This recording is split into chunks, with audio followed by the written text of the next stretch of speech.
It's another episode of your informative program on Amogate Radio Communications, Sports, and the Geopolitical Economy. And I'm your anchor, Abiodun Abari. Welcome and thanks for clicking in. Last episode, we began dissecting the Middle East conflict by trying to, first of all, understand the parties to the conflict, their origin, their experiences, with the intention that providing such background will help us understand their present decisions and actions, and then we'll be able to make informed judgments and take unbiased positions as regards the conflict. Like I said last episode, I'll try as much as possible not to put my thumb on the scale, okay? And not a few observers have said that the events of October 7th, 2023 actually do not connote the start of the conflict, that there were events that actually preceded October 7th, 2023 that should be taken into consideration, that the October 7th incident was just a continuation of hostility. So we're going to try to reflect that and analyze that in the course of today's episode. Okay, so I stated how the first intifada, or uprising if you may, which organically led to the founding of Hamas by Abdulaziz al-Rantisi and Sheikh Ahmed Yassin as an offshoot of the Egypt-based Muslim Brotherhood. I related the singular incident of the collision of the Israeli Defense Forces truck with the civilian car as a trigger for the Intifada. That was on 9th December 1987, an incident causing the death of 4 Palestinian laborers, out of which 3 were from the Jabalia refugee camp where the incident occurred. And the Palestinians' suspicion that it was an intentional retaliation for the killing of an Israeli in Gaza. Okay, and despite denials by Israel that the Palestinians hit the streets, employing civil disobedience, gravities, strikes, economic boycotts, and of course there was sporadic violence, throwing of stones and Molotov cocktails to attack IDF positions, to show their grievances. And of course, the response by the IDF in using live ammunition, which not quite a few observers saw as an overreach and massive disproportionality, resulting in Palestinian civilian deaths, pivotal to Abdulaziz and al-Rantisi and Sheikh Ahmed Yassin and Saleh Shehadeh calling for resistance against the Israeli Defense Forces, and eventually morphing into the founding of Hamas, rooted in the religious charity Ahmed Mujama al-Islamiyah, affiliated with the Egypt-based Muslim Brotherhood, which was established in Gaza in 1973. I have always been of the opinion that when people are unarmed, even if they are outlawed, even if they are dissidents, or even if they are not wanted, once they are unarmed and you unleash violence on them using live ammunition, as time goes on, you push them to militarization, because first they will want to defend themselves, and two, they elicit sympathy from around the world. A case in study is the IPOB in Nigeria. That was the time that IPOB they did not carry any arms. I mean, they were peaceful. Although they were outlawed, but they still were going about their meetings. And I remember during the Buhari regime when they were having a meeting in the school, and security agents, when they unleashed violence on them and killed many of them. We don't have the exact figure, but many of them were killed then, and that was continuing, until they decided to arm themselves, and they got sympathy from around the world. And today we know the kind of violence that happens in the southeast. Such that security agents and law enforcement agents are targeted. And in fact they declare sit-at-homes usually on Mondays, and on days that they wish, their whims and caprices, and I make bold to say that, it was the Buhari regime that actually allowed that situation to snowball into what we have today. When you unleash violence on people that are not armed, on people that are defenseless, so to speak, and you just kill them wantonly. You push them into arming themselves. You push them and into having sympathy. They gain sympathy from around the world, and they get armed, and you might not be able to control the outcomes. Right.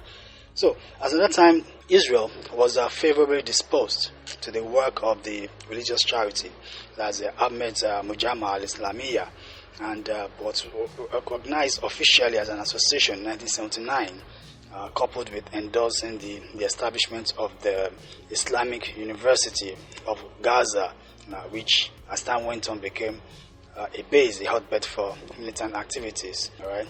So we can try to advance a justification for Israel's position in supporting Ahmed Mujamma al-Islamiyya, as most likely the need to promote a force to neutralize Yasser Arafat, the leader of the dominant Palestine Liberation Organization, PLO, and by extension the Fatah Party. All right, the PLO was the dominant party, the dominant organization that had dominant political power in Palestine then, and as the saying goes, that the enemy of my enemy is my friend. So the Israel then was favorably disposed, to Ahmed Mujamma al-Islamiyya, as a check, on the powers of Yasser Arafat.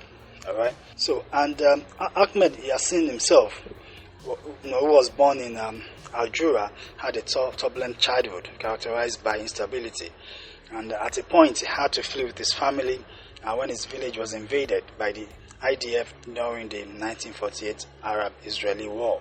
We're still going to profile that war in subsequent episodes. All right. So also Abdulaziz Arantisi, who was born in Yibna in 1947, was also forced to flee his own to flee his own village with his family to the Gaza Strip during the Arab-Israeli War of 1948. By profiling the two founders of Hamas, now that's Ahmed Yassin and Abdulaziz Arantisi. Okay, and in 1956, Arantisi's uncle, Abdulaziz Arantisi's uncle, was killed by the IDF in 1956 in Khan Yunis, right? And Arantisi himself studied pediatric medicine and genetics at the Alexandria University in Egypt, and remarkably, he graduated as the top student. He graduated at the top of his class. He became a certified physician and also joined the Muslim Brotherhood during his time in Egypt. He, however, returned to Gaza in 1976 to the Islamic University to teach parasitology and genetics. And in the spring of 1989, was actually characterized by Hamas' foray into Israel, abducting and killing 2 Israeli soldiers, right? That's Avi Sasportas and Ilan Sadon. And Salah Shehadi and others were imprisoned by Israel. Hamas continued its development by establishing a special unit called Unit 101, which was led by Mahmoud al-Mabou, who was saddled with the express mission of abducting Israeli soldiers. And when Avi Sasporta's body was discovered by Israel, a lot of the leaders, including Ahmed Yassin, were arrested and given life sentences. And Hamas was also banned, and following up with more arrests and detentions to enforce this position. All right. So Hamas then counter-responded by actually unbundling the organization, reducing the central command structure to enhance its evasiveness, reducing the concentration of power at the center to enhance its evasiveness and cover. And this was after the October 1990 use of live ammunition by the IDF in the Ali Agzi compound, leading to civilian deaths and outrage. All right. So Hamas then declared the IDF the official enemy to be targeted by all Palestinians, calling for a jihad or a holy war on all fronts and using all means. So in order to effectively carry out the objective of targeting every Israeli soldier, Hamas underwent restructuring by merging its militant units to form the Izz ad-Din al-Qassam brigades. Very, very instructive, led by Yahya Ayash. So, and that name itself, the Izz ad-Din al-Qassam, was adopted to honor the Palestinian nationalist leader, Sheikh Izz ad-Din al-Qassam, who fought against the British and whose death in 1935 was pivotal to the 1936 and 1939 revolution of the Arabs in Palestine. Then Yahya Ayash, the militant leader, was an engineering graduate and was a reputable bomb maker, and his expertise greatly impacted the offense capabilities of Hamas, and he was usually referred to as al-Muhandis or the engineer. Okay. He advanced and justified the adoption of suicide bombing by submitting that, and I quote, "We paid a high price when we only used slingshots and stones. We need to exert more pressure, make the cost of the occupation more expensive in human lives. That's much more unbearable," end of quote. And he ensured that nearly all the bombs used in suicide attacks were constructed by him before his assassination in 1996. A December 1992 incident of the killing of an Israeli border officer elicited the deportation of about 415 members of Hamas and Islamic Jihad to southern Lebanon, which was also occupied by Israel at the time. This facilitated the linking and interaction of Hamas and Hezbollah in Lebanon, as well as the Palestinian in refugee camps. And Hamas members were able to learn how to make suicide bombs and car bombs. Right? And Israel followed up the deportation with a 2-week curfew declared over the Gaza Strip. And the economic losses of the curfew at the time were estimated to be about $1.8 million on a daily basis. Then after about 9 months, the deported Hamas members and Islamic jihadists were permitted to return. And all of this attracted a lot of condemnation across the board, culminating in the United Nations Security Council unanimous resolution, which condemned the deportations. Then Hamas responded by ordering 2 car bombings and conducted its first suicide bombing in April 1993 in Mehola, in the West Bank. Mehola is actually a settlement located in the Jordan Valley at the northern edge of the West Bank. So the bombing involved a car parked between 2 buses conveying Israeli soldiers. Yes, the car bomb explosion killed 2 Arabs and injured 9 people in a restaurant parking lot in the Israeli settlement. And a senior military commander had indicated that the blast was the work of a suicide bomber, which of course represented a major escalation in Palestinian attack against the Israelis. This attack came as Arab delegations met in Damascus, Syria, to deliberate on whether to resume peace talks with Israel in Washington. Israel had previously sealed the West Bank and the Gaza Strip a month prior to prevent Palestinian attacks. The Palestinians were blocked from entering Israel, but Israelis could travel to occupied Palestinian territories.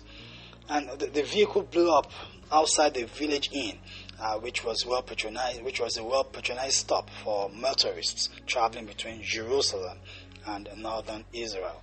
And the car was parked between 1 military and 1 civilian bus, and the blast killed an Arab man from the Bardala, a village of close proximity, who worked at a snack bar in Mehola. So then the Israeli commander, and he was not identified, in line with the military regulations, affirmed that the other dead man had been driving the car that exploded, depicting that it was a suicide attack. And reports on Israeli radio had indicated that the suicide bomber had a copy of the Holy Quran and that the car was rigged with 3 butane gas tanks, among other explosives. And out of the 9 people who were injured from shrapnel or noise shock, 8 were Israeli soldiers and 1 was the brother of the Arab restaurant employee who was killed. So suicide attacks against Israeli troops were common in southern Lebanon in the mid-1980s, but were virtually unheard of in Israel, virtually non-existent in Israel or the occupied territories. Yes. So based on the outcome of the incident, it was obvious that the device used had design flaws, and Hamas eventually improved its bomb-making techniques, churning out increasingly lethal devices. Okay. Another incident on 25th February 1994, which is a very, very pivotal moment in history, in the history of Israel and its neighbors in the Middle East. During the Islamic holy month of Ramadan, a Jewish settler in military attire, Baruch Goldstein, massacred 29 Muslims, using a machine gun, right, who were in prayer at the Ibrahimi Mosque in Hebron in the West Bank. And in follow-up clashes with the IDF, 19 Palestinians lost their lives, right? And at that time, the Israeli Prime Minister condemned the massacre, but did not withdraw the settling community. Okay, so this massacre spurred Hamas to seek retribution for the lives that were lost. Hamas asserted that they would treat Israeli soldiers and civilians the same violent way if Israel continues to attack Palestinian civilians without distinguishing them from militant fighters. Right? Then there were more violent protests leading to the death of 25 Palestinians and 5 Israelis, and a 2-week curfew was imposed on the about 120,000 Palestinian residents of Hebron by the Israeli government, while the around 400 Israeli settlers in the area were not bound by the curfew. So then the Israeli Prime Minister Yitzhak Rabin contacted the PLO leader Yasser Arafat, extending a hand of fellowship and condemning the actions of Baruch Goldstein as a loathsome criminal act of murder, describing him as an outcast, alien to Israel and Judaism. Quoting Yitzhak Rabin, "I am ashamed over the disgrace imposed upon us by a degenerate murderer. You are not part of the community of Israel. You are not part of the national democratic camp which we all belong to in this house. And many of the people despise you. You are not partners in the Zionist enterprise. You are a foreign implant. You are an errant weed. Sensible Judaism spits you out. You place yourself outside the walls of Jewish law.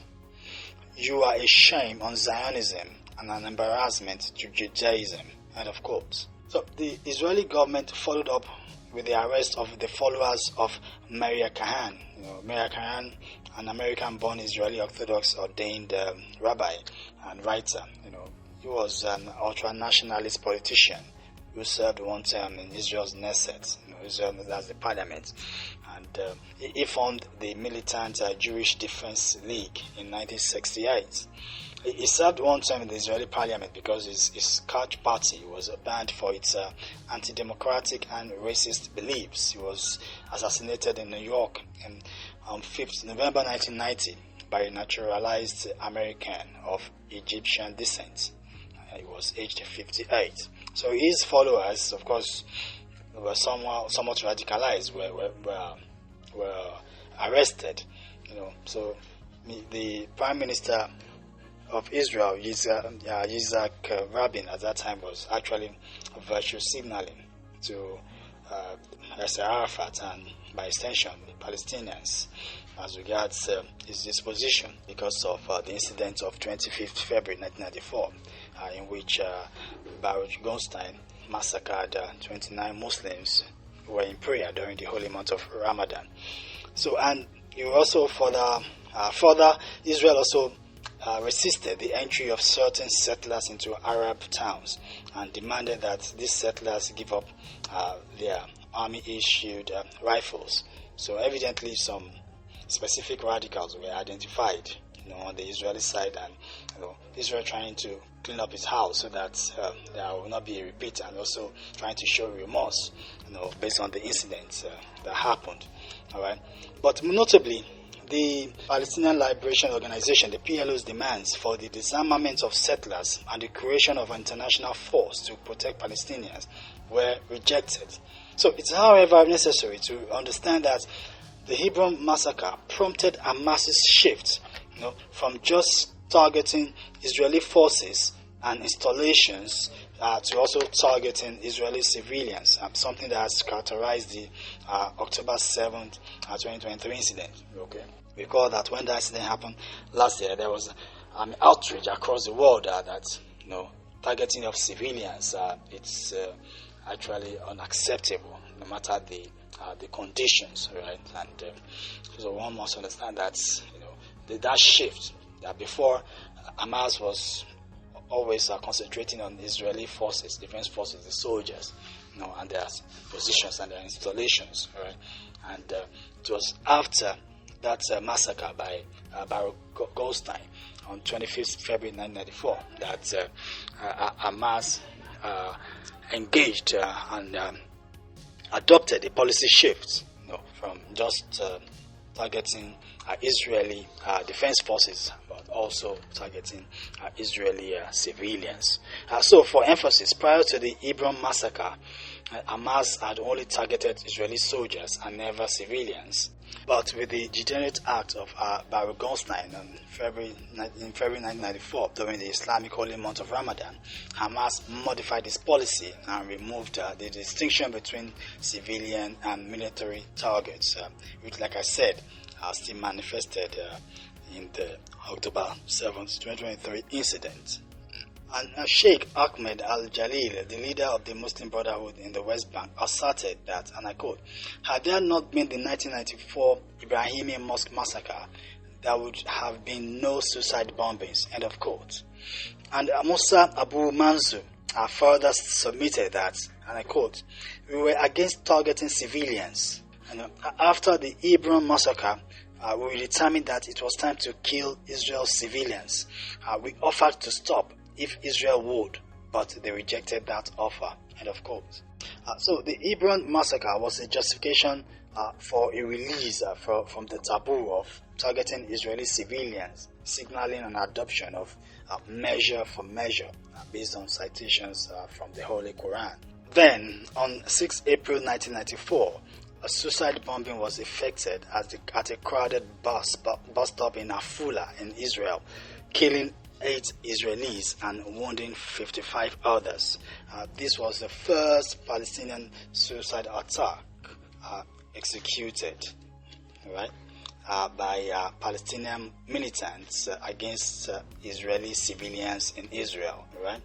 It was a direct retaliation to the Hebron massacre on 25th February. So the attack was planned by the Al-Muhandi, that's the engineer, that's Yahya Ayash, Hamas chief bomb maker and head of the Izz ad-Din Qassam brigades. He rigged a 1987 Opel Ascona with 7 gas cylinders, 5 anti-personnel hand grenades, and wrapped the bomb in a rucksack containing 1,100 carpenter nails.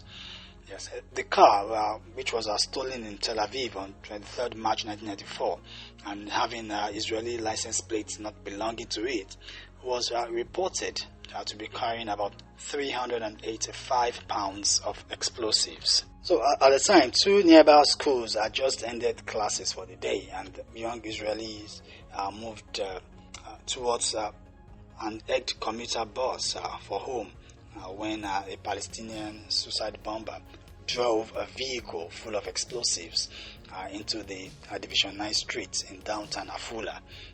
I stopped his vehicle right next to the bus and detonated the explosives device as passengers were boarding the bus at the crowded bus stop around 12:10 p.m. on Holocaust Memorial Day. Actually, maybe the choice of the day to choose the day chosen to actually upscale the level of attacks, signaling the shift to targeting Israeli civilians might be significant for Hamas and also for Israel, being the Holocaust Memorial Day.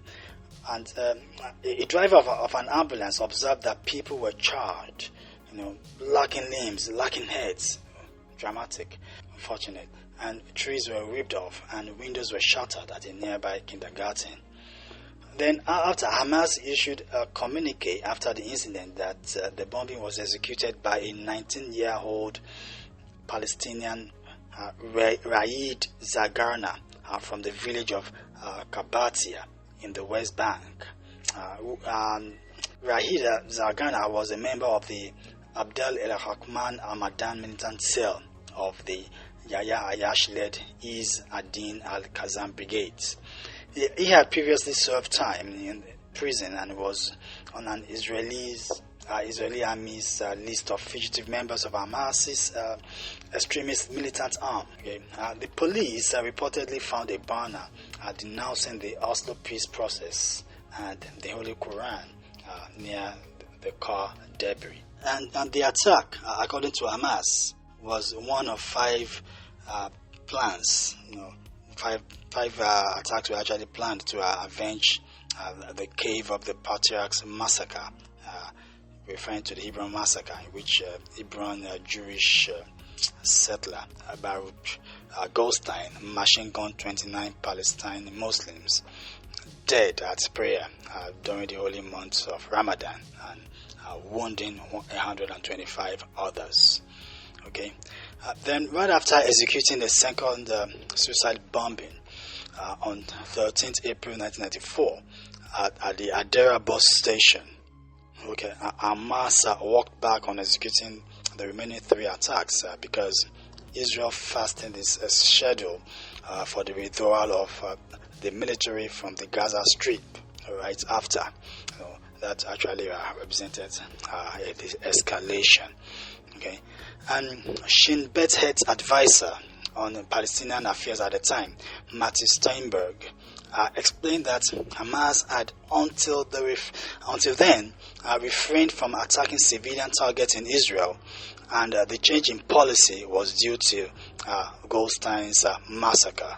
Really, that man, Baruch Goldstein, really had an influence, really had a mark on events, and his actions were actually that action of him machine gunning down Palestinian civilians during prayer in the holy month of Ramadan has been pivotal in history. I mean, it's a reference point, as it were, because when people talk about the October 7, 2023 incident, in which Hamas violated Israeli civilians, killing and taking hostages, people, other observers are quick to mention that is not just that on October 2023, that there are precedents to point to in history, and that event on 25th February 1994 by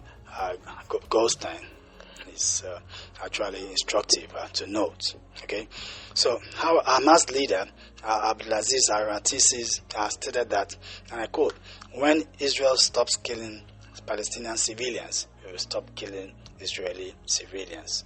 End of quote. Yes, it's rather unfortunate how events have turned out in history, and violence should not really have a place in our world, but unfortunately it's something that's characterized the world for a very, very, very long time.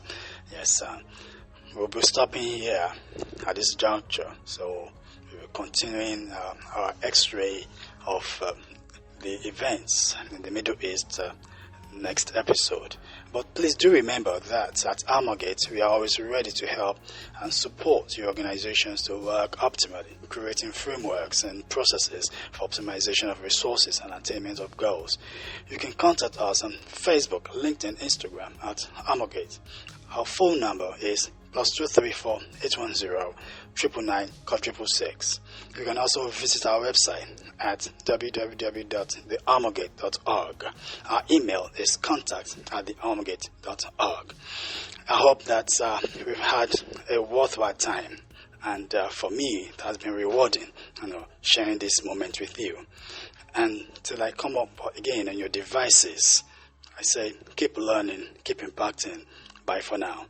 Thank you, and God bless you.